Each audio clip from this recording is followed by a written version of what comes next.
Okay mga anikay ng Tokwa, ngayon naman bubuksan natin ang Jack and Jill Life is Fun knapsack, no? Meron silang drawstring bag na nakita ko sa grocery. Check natin yung laman, no? So, yung knapsack pa lang, collectible na. Syempre, ganda niya, no? Tingnan natin kung anong laman ito, no? Unang-una, whoop! Berry nuts na strawberry. Yan, yung meron siyang, strawberry coated na pretzels. Next, whoop! Choconuts naman. Chocolate naman siya. Same lang.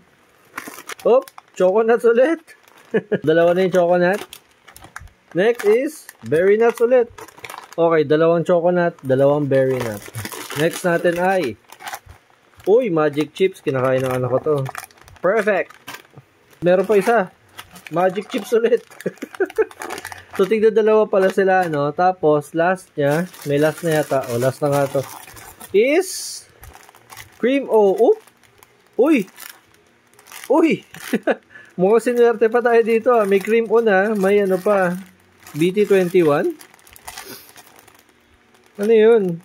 O yung BT21 equals double the choco. Ah, okay. Akala ko naman ay, meron yan laman. Ayun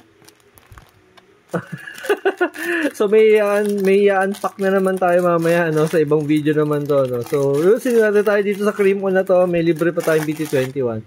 So yun lang ang laman ng ating Jack and Jill knapsack, no? May bago na naman tayong anik-anik na drawstring bag. By the way guys, yung knapsack na yan ay 123 pesos lang, no? Nadala ko pa yung barcode, nauwi ko pa siya.